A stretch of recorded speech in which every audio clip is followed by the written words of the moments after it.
Hello and welcome to the Good and Talk, back again with you guys for another show, for another episode of our tactical breakdown series, the show in which we look at the players that Arsenal have been linked to, break them down analytically and get some expert advice so that you guys are completely in the know about these players. And I have to say, just before we kick off today's show, that after yesterday's debut of the Tactical Breakdown podcast, which if you haven't checked out already, please make sure you do.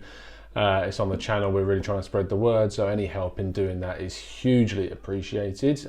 We talked about plenty of things regarding Arsenal's midfield, and we look forward to inviting plenty of expert guests onto the show in the near future and break down all of the week's news tactically regarding transfers, and obviously when we get into the season, into the match as well. But today we're here to talk about Justin Kluivert, which of course the son of Patrick Kluivert, fantastic Dutch striker, but his son, currently residing in Roma in Italy, has been subjected to some interesting transfer links to Arsenal, where we could see a swap deal regarding an amount of money, plus Henrik Mkhitaryan going the other way, of course, spent last season on loan at Roma. So there's a big thing around the Armenian midfielder at the moment about what might happen to him, and one of the things being touted around is the possible swap deal with Justin Kluivert. So before we jump into the analytics of the Dutch winger, I want to get some expert insight from a man that knows exactly what he's talking about regarding Italian football, and that's Mr. Richard Hall, of course, from Football Italia, and the Gentleman Ultra as well. Please make sure you go check him out. I've left his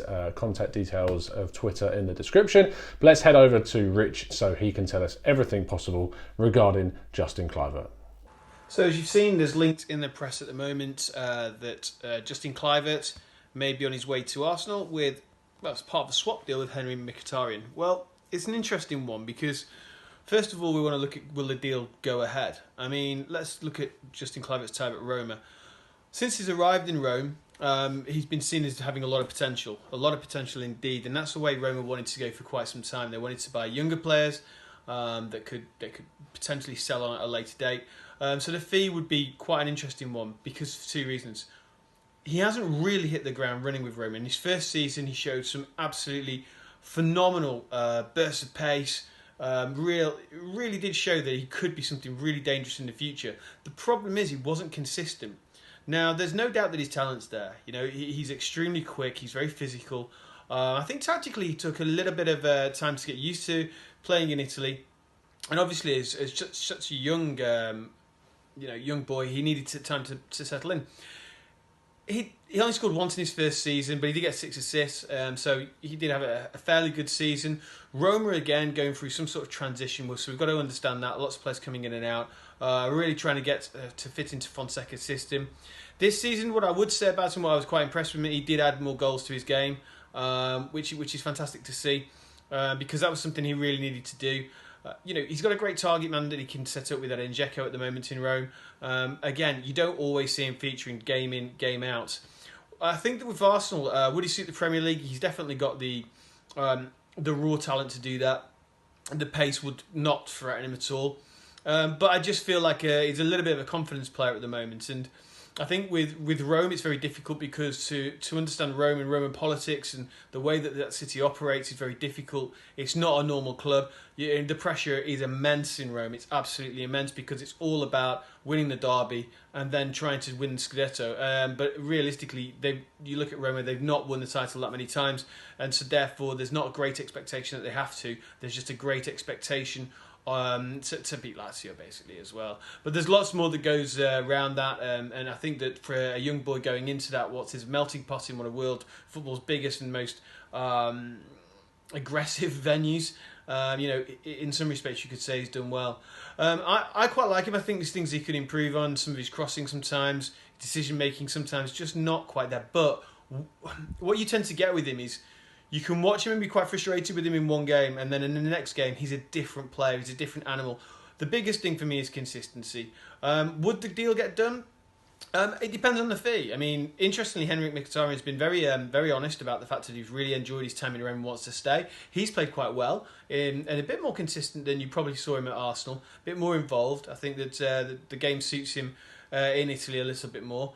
So they would be getting a player that they know they could add some creativity, especially when you've seen the likes of Javier Pastore, who's gone there, not performing to the levels they wanted him to.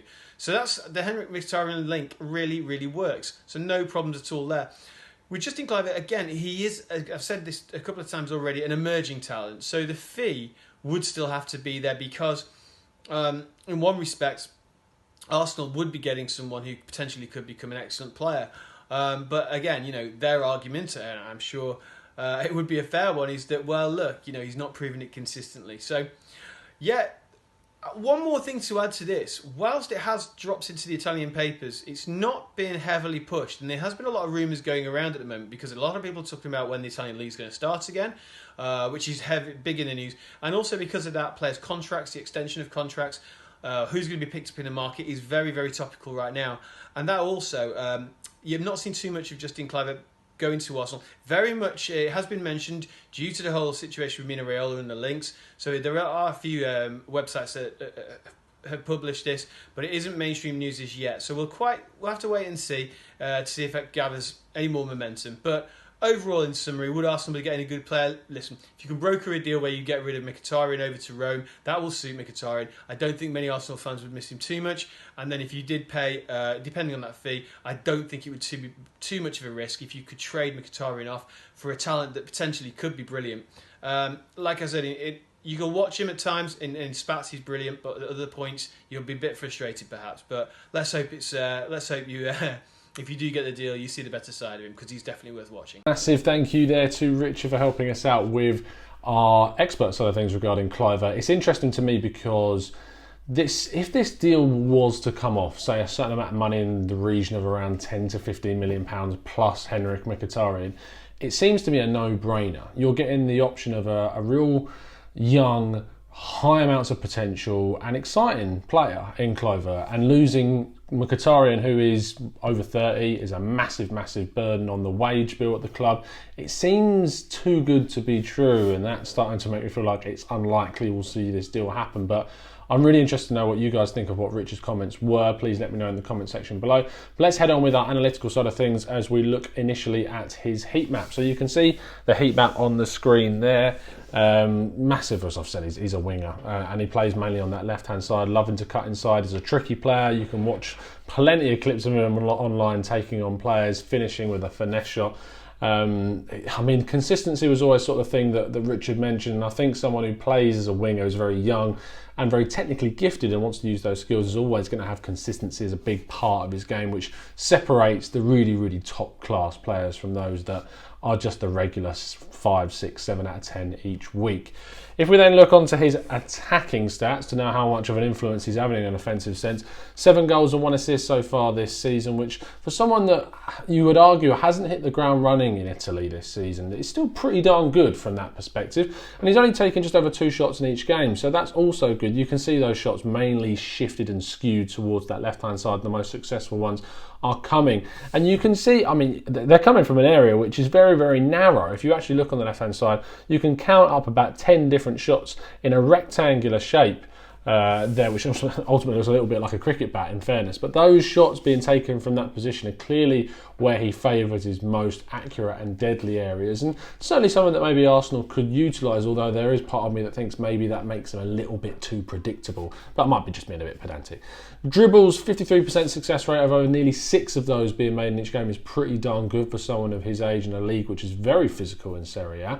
Offensive duels, 44.9% of being won, nearly 10 of those being made in each game is also okay. Maybe I'd like to see that a little bit as a higher percentage of success rate. He loves to get in the box, nearly 3 of those touches being made in the box per game, and that leads to him making plenty of progressive runs and being fouled quite often as well. Moving then on to his passing statistics, 25 passes being made in each game with an 80% success rate is good.